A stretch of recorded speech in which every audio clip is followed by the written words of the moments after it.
السلام علیکم، امید ہے کہ آپ سب خیریت سے ہوں گے۔ یزید نے نواسۂ رسول کو قتل کروا دیا اور وہ یہ سوچتا تھا کہ اس ظلم سے عرب کے سارے لوگ اس کی طرف ہو جائیں گے، میرے سامنے جھکیں گے، اس کے بعد کوئی میرے سامنے سر اٹھانے کے قابل نہیں رہے گا۔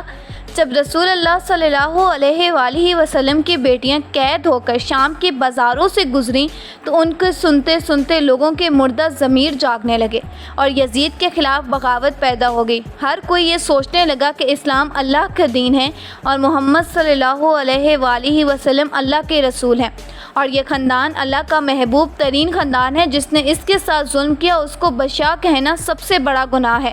اور یوں مدینے والوں نے یزید کی حکومت سے انکار کر دیا۔ اس نے مدینے پر حملہ کیا۔ تاریخ میں یہ بات لکھی گئی ہے کہ 3 دن تک یزید کی فوج مسجد نبوی میں اپنے گھوڑوں کو باندھ کر رسول اللہ صلی اللہ علیہ وآلہ وسلم کے ناموس کے ساتھ بے حرمتی کرتے رہے، اور یوں مکہ سے بھی یزید کے خلاف بغاوت بڑھنے لگی۔ پھر یزید نے خانہ کعبہ پر حملہ کیا اور نعوذ باللہ اس کو آگ لگانے کی کوشش کی۔ اس واقعے کو واقعہ ہیرا کے نام سے آج بھی یاد کیا جاتا ہے۔ ہر کوئی یزید پر لعنت بھیجتا رہا، لیکن اگر وہ کسی کو بھی اپنے خلاف دیکھتا تو اس کا سر قلم کروا دیتا تھا۔ لیکن اللہ کی عدالت تو انصاف کرنے والی ہے۔ واقعہ کربلا کے کچھ دنوں کے بعد ہی یزید ایک ہلاکت خیز مرض میں مبتلا ہو گیا۔ پیٹ کے درد اور آنتوں کے زخم کی تکلیف میں اتنا زیادہ تڑپ رہا تھا جیسے مچھلی پانی کے بغیر تڑپتی ہے۔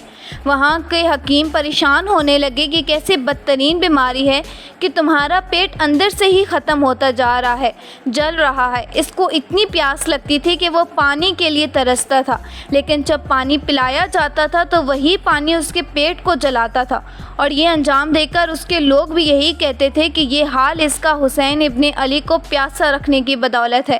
جب اسے اپنی موت کا یقین ہو گیا تو اس نے اپنے بیٹے معاویہ بن یزید کو مرگ بستر پر بلایا، اور وہ سلطنت کے بارے میں اسے کچھ کہنے ہی والا تھا کہ اس کے بیٹے نے منہ پر اس کا جواب دے دیا، اور نہایت ذلت اور حقارت سے یہ کہتے ہوئے کہ باپ کی پیشکش کو ٹھکرا دیا کہ جس پر آل رسول کے خون کے دھبے ہیں میں اسے ہرگز قبول نہیں کر سکتا۔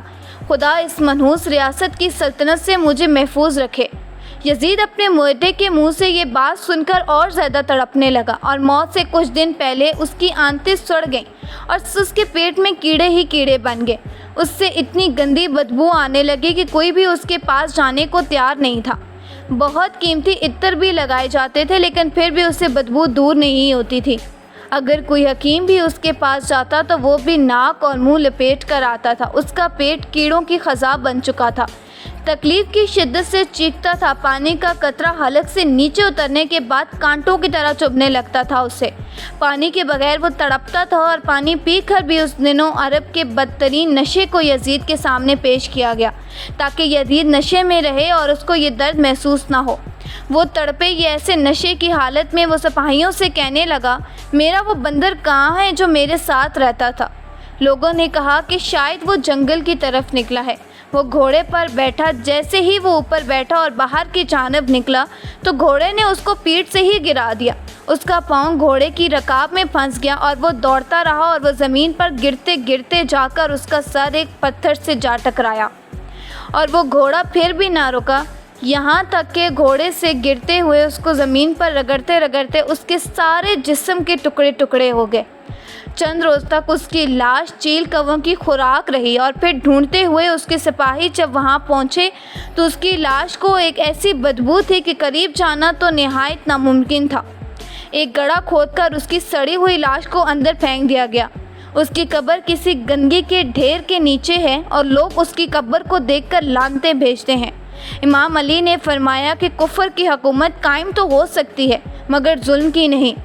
یزید نشان عبرت بن گیا، اور زمین پر جو حکومت کرے گا، جو اپنے آپ کو خدا منوانے کی کوشش کرے گا، اللہ تعالیٰ اس کا نام و نشان ختم کر دے گا۔